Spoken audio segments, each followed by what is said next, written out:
time since I've uploaded, but I have lots of things that I want to share with you. And today specifically, since I just got back from the Denver 2023 Gem Show, I wanted to share some of my tips and like lessons learned by doing it about these big gem shows, especially if you're buying for a shop. And then at the end of this, I'm gonna throw in my vlog footage from Tucson 2023 because I have so many fun videos and clips that I just haven't put together in a video. So I'm gonna mush them together in one. I probably won't chit chat for too much at the beginning with my tips and tricks, but I figured I'd at least throw them in here since they're top of mind. I just got back from Denver and they may be useful for you coming up for Tucson or Denver next year or any of your local gem shows, honestly, too. So if that sounds interesting to you, then keep on watching. So if you didn't know, I own a crystal shop. It's like my little side gig. It's called Go To Gaia Crystals. I'll link it in the chat, not in the chat, in the description below, if you guys want to check it out. But for the past year and a half, I've gone to some of the bigger gem shows in the country. The biggest one is Tucson in Arizona, and that one is in late January, early February. That one is a beast of a show, or I should say shows, plural. There's kind of the main big ones that everybody and the public tend to go to, but then throughout the city, there are dozens of shows spread out. And then I have gone to Denver, Colorado twice, and that one is another large gem show. I think it's the first and the second biggest ones in the country.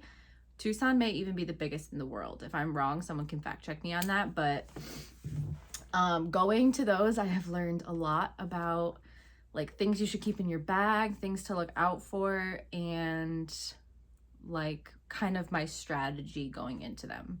So I think I'm gonna start, since I just went to Denver, I'm gonna start with kind of what to expect when you go to Denver, and then what things I would definitely take with you and like have in your bag while you're walking around the show every day.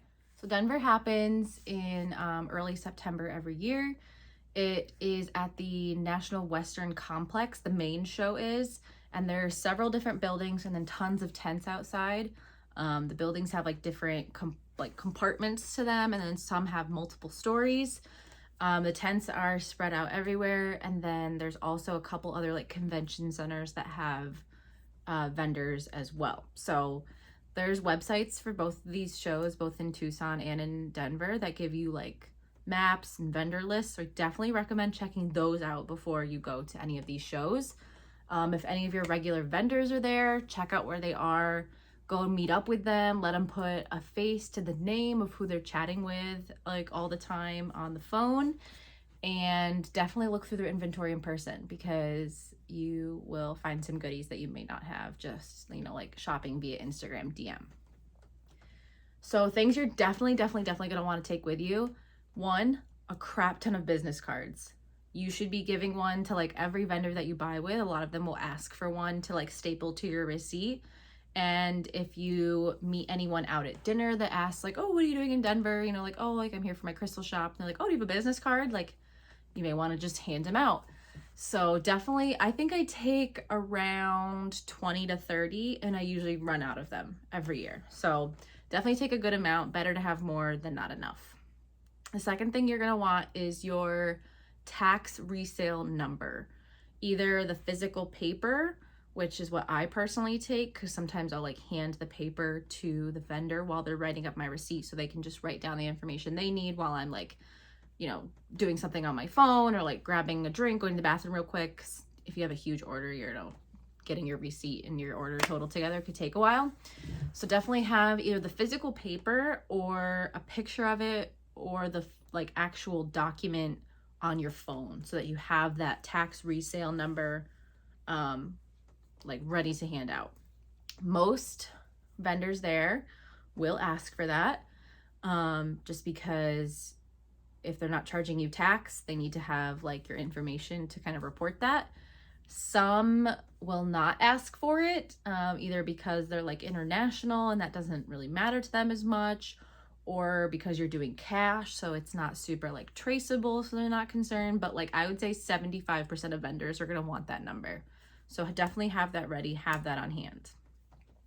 You're also going to want like, I take a backpack because, and usually I take a folder too, like a paper folder, and I'll put all my receipts and like business cards that I gather from the vendors in the folder, just to keep it organized. So when I come home and I'm pricing all the stuff that I bought, I can like quickly find what I paid for it. That's really important to keep track of what you paid, because you are going to go through so many crystals, so many booths, and you're going to come back and you'll be like, what did I pay for this? Like, what do I charge my customers? So definitely keep track of your receipts. I keep that in my book bag. I keep water, have lots of water. There's like food and vendors, like food vendors at these places, but like, you know, you're going to want water with you, so they're not like overcharging you for water, and you're not going to have time a lot to like try and find the food and walk all over the complex to find water. You're going to want that on you because you are going to be tired. I also keep chapstick on me. That's just like a personal thing. Like I gotta have chapstick. Make sure you have your wallet. And then if you carry around like a scale or a caliper or a ruler, anything you would want to like judge the crystal before you buy it, those can be really helpful too. I'm actually gonna get myself a little scale, like a backpack scale, for my next show, because some of the vendors will have scales out, or you can like ask them to weigh something for you. But if you're buying things by the kilo, sometimes it's nice to just like know, like, okay, in a kilo I'm gonna get this many pieces, I'm gonna be able to charge about this much, yada yada yada. So little mini scales can be really helpful too. In your wallet, you're gonna want your cards, but you're also gonna want cash. Some vendors will either only take cash, or sometimes it's easier than just like swiping a card for if you can only get a few things. I've noticed that Venmo is not really a thing at these shows. And sometimes they'll let you PayPal, but PayPal will take a fee. Zelle is the biggest thing. A lot of international vendors want to use Zelle if you can't use cash, if you don't have cash on you. There are ATMs, but you know, there's fees. And if you have like a large purchase, like thousands of dollars, you don't want to pull out thousands of dollars in cash at these places. I've ran into that problem once where I racked up a whole like flat of stuff. It was like $1,000 or something, and the vendor was like, oh, we only take cash. And I was like, shit, like I have $200 in cash on me. So I had to go to the ATM, and there's like a $200 draw out limit. So you're sitting there like going through the process like 5 times trying to draw cash out, and there's people behind you that are like not wholesale, and they're just trying to pull out $40 to like buy a bracelet, and they're like, come on, lady. So definitely have enough cash pulled out, or have Zelle ready to go. That means you have to have enough money in your bank account to pay with Zelle, because it draws it out immediately, but a lot of vendors will let you use that as well. If you don't prefer the backpack, I would say a fanny pack is a good option too, because then you just have your stuff like right on you to pull out and pay. I'm trying to think if I put anything else in my bag. That's usually it. I definitely would carry around a bag for like any smaller things that you buy that you might not want like rolling around in your cart, which is my next point. Definitely buy a cart off Amazon. I will try to remember to link the one that I bought below. I need to, and this is a good reminder for me, I need to buy cup holders for it, because you know, you've got your coffee, your water, and it's like rolling around in your cart before it's like super full, and like I've spilled coffee in it before. So definitely get a cart and a cup holder for it. When you're hauling around boxes that weigh like 40 pounds each, you don't want to go back to your car every single time you buy something. And all the like the smart people there have carts to like carry around their bags and their purchases. So definitely have a cart with you. Mine is actually, when you take the wheels off and you like compact it all down, it's small enough to fit into my carry-on suit, or not my carry-on, my checked suitcase. So I will actually put it in my checked suitcase, make sure it stays under 50 pounds with anything else I put in there, and then put all my clothes in my carry-on bag. And then your cart goes with you to your show if you have to fly. So, because otherwise you have to check it as a bag on its own, and then it's more money. So definitely the one that I personally have fits in a nice big checked suitcase. I think that's it as far as like stuff I would have on my person, or like stuff you should buy and prep. But let me kind of explain to you a couple other of my tips and tricks and what to look out for. So from my experience, it's a long and tiring day. It's so much fun. You're surrounded by the coolest pieces of crystal in the world sometimes. And you're surrounded by so many nice people, and everybody's there for the same reason because we love crystals, but you're gonna be tired. So make sure you have comfy clothes on, look cute, but like dress comfy, have sneakers, 100% wear sneakers, and make sure that you are hydrated. You're wearing sunscreen if you're out in the like tented area. Make sure you stop and eat. There have been so many gem show days where it gets to like 3 p.m. and I'm like, I have not eaten. I am grumpy and I am tired. So make sure you eat, have snacks in your bag. When I would like get breakfast in the morning, I would get an extra like muffin or something so I could keep it in my bag and have it as like a little midday like snack to keep me fueled. But you're gonna be tired and you're gonna be hungry. And you don't want to be tired and hangry when you're dealing with vendors. You want to make friends with them. They're there to make a sale and you're there to get a good deal. So be chatty, be outgoing, ask them questions. They're there to answer your questions. I got a tip this year that you should always try to barter prices. And if you're chatty with them and nice to them at the beginning and not like standoffish and hangry, they're more likely to bring prices down for you. Generally, you know, if you buy more, you get a better deal. If you're nice, you get a better deal. So, I mean, like this past year at Denver, I was hanging out with a vendor at his booth for a lot because I was buying a lot of his stuff. And at the end of it, I was like, I think I really want this ocean jasper sphere. It was like an old stock. It's super, super orby, has all the colors. He said it's been in stock for like, or in his storage for like 25 years. And I was like, oh, I really want this, but like, I don't know. And so, you know, I was like putting it down, picking it up, like messing around with it. And he was like, you know, I'll give it to you for $100 off. And I was like, oh, like, thank you. Like, let me think about it. Like, you know, and then, you know, you hang out with him more, you talk to him a bit more, you're still holding on to the piece that you really, really want. And then he takes it down another $50. And you're like, okay, like I gotta do it for that price. So like being nice and being kind and not just being like in and out of the booth, if you're feeling the stuff in the booth, is really worth your time. Like they'll set you up with a good deal. Another thing to watch out for is fakes and heat treated stuff that's not being advertised as heat treated stuff. There's nothing wrong with buying things that are heat treated, like heat treated amethyst, heat treated agate, carnelian, like those kinds of things. But you want to make sure that if you're buying it, you know what you're buying. I think like last year at Denver, there was like a whole scandal where there was like this beautiful citrine that like all the big shops were buying. And then it got found out that it was like heat treated. It wasn't natural, but it was being advertised as natural. And they were paying higher prices because it was like this incredible like color and like beautiful, beautiful citrine. But it's because it was manipulated. And they were paying higher prices because they were advertising it as not manipulated. So definitely ask questions.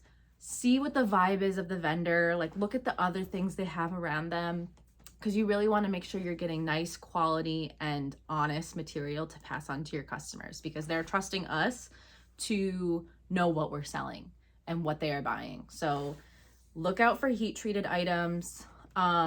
Look out for fakes. There's a lot of lab grown crystals. If you're unsure about something, do some Googling right there in the booth. Like Google, do a reverse image search, like Google the app on your phone. You can search things by taking a photo of it. It's actually what I do when I'm like out in nature. Like if I don't know what a plant is or like a bug, I'll like snap a picture of it with the Google app and it'll tell me what it is. So you can do that with crystals. You can like search what the name is and see if it looks right. Look if they're saying it's natural, Google it. Is this natural? Like, is this formation natural or is this manipulated? Because you want to know before you pay a price for something, for sure.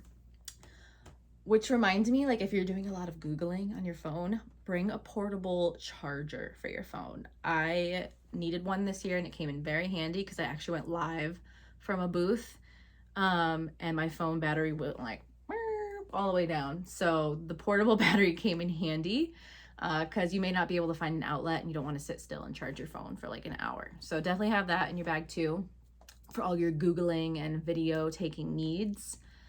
Trying to think if there's anything else. try out new materials, things that you haven't had before. This is the time to like get exposure to materials and vendors that you normally don't have. Definitely know your budget going into it and plan accordingly, but like take risks if you can. Like try out a new thing, see if your shop likes it.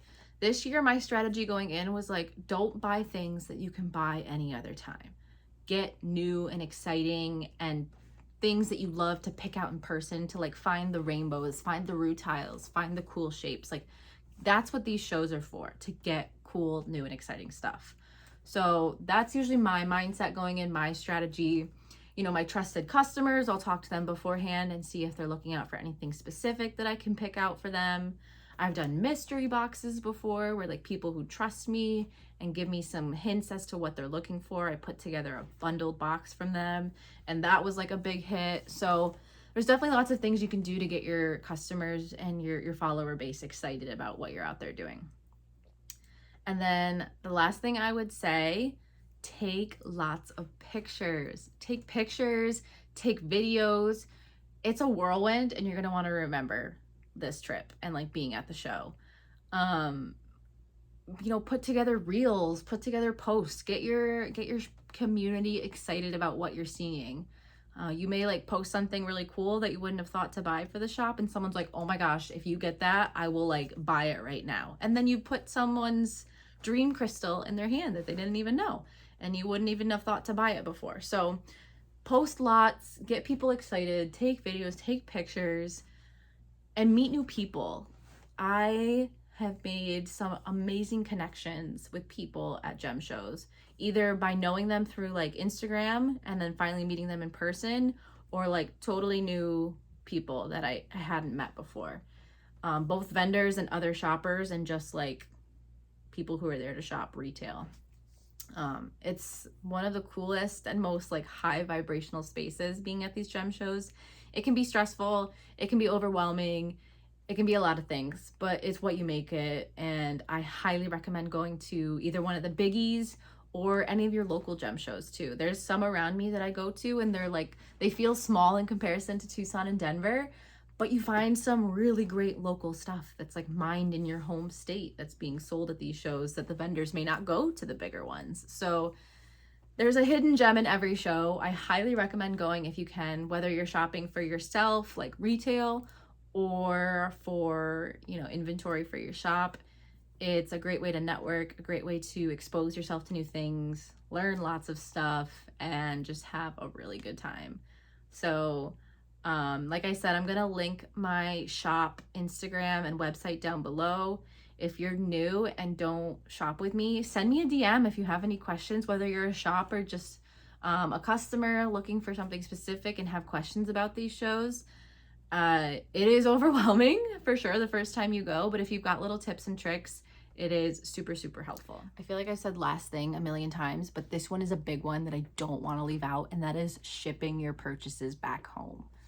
Before I went to Denver for the first time last year, was in a frenzy of trying to figure out how do I ship back my purchases, because I'm traveling across the country and I can't bring hundreds and hundreds of pounds of crystals that are fragile back in my suitcases.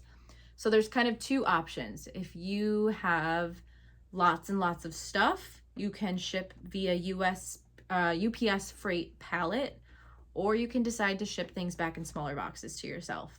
So I've done both. My first year at Denver, I did a pallet.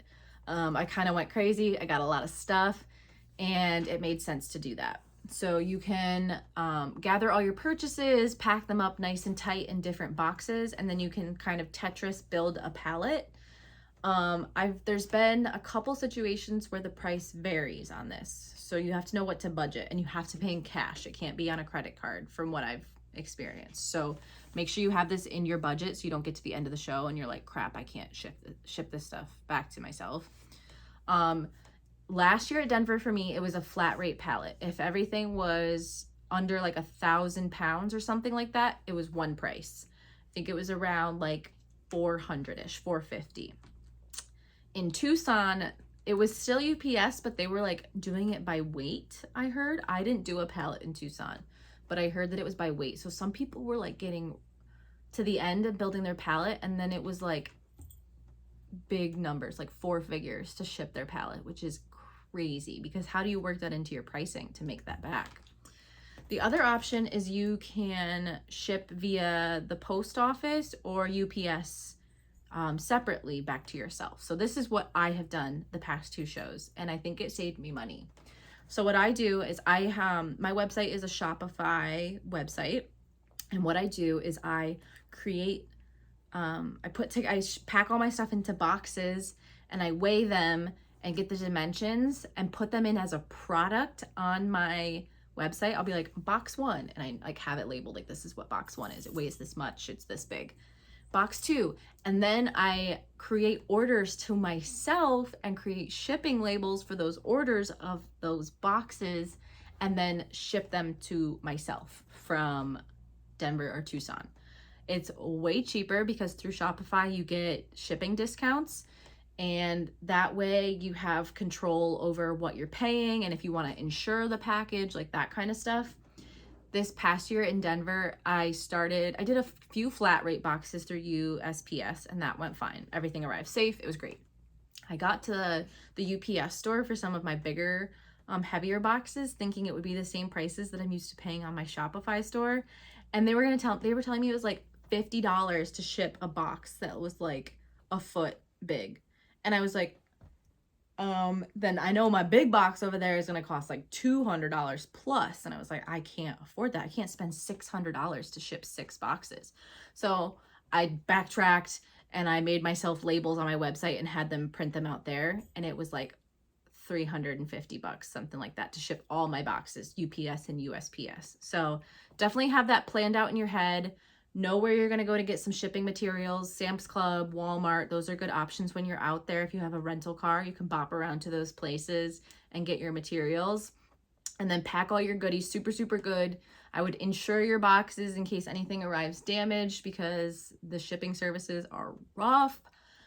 But yeah, definitely budget for that. Plan out what you're going to do and make sure you have enough time to do that all before you leave.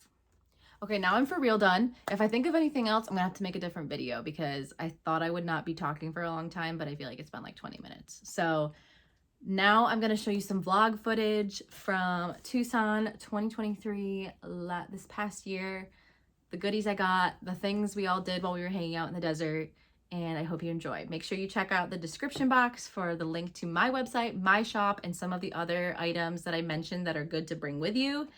And I will see you guys in the next video. Make sure you subscribe and leave any questions you have in the comments. I'll try to answer them. Thanks, guys. Bye.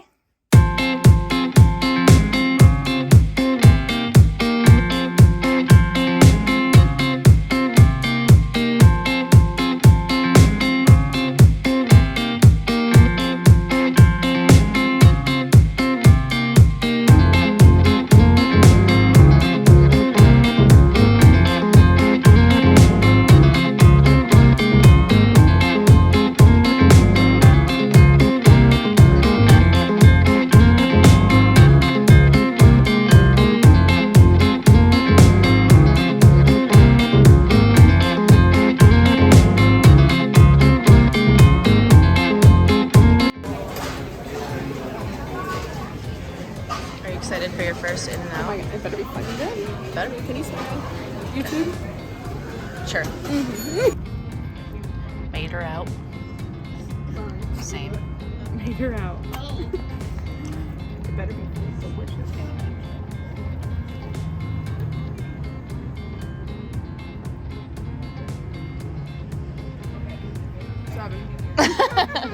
Mid.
Shut up. I see it. There's a lizard. Finally. Catch it.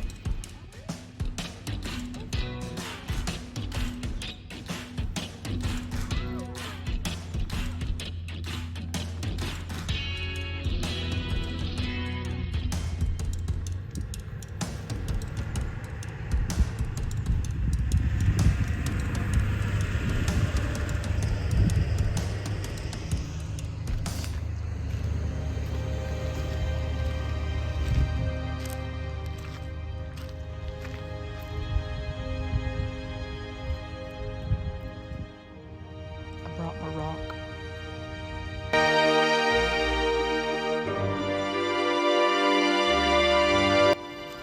Okay, tried it. Do better at that. Oh, come on, little birdie!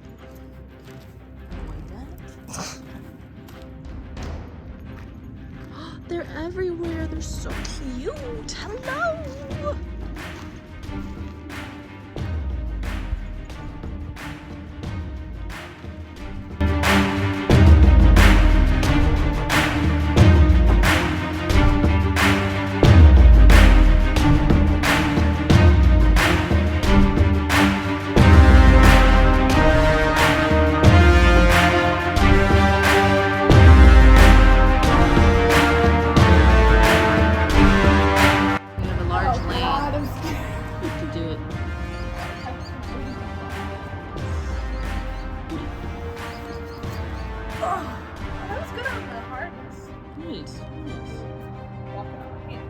No! Round off. Ah! Whoa! Oh my butt. Pointed toes and everything. I was gonna move my hands, but I can't. Don't do that.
Motherfucking up. It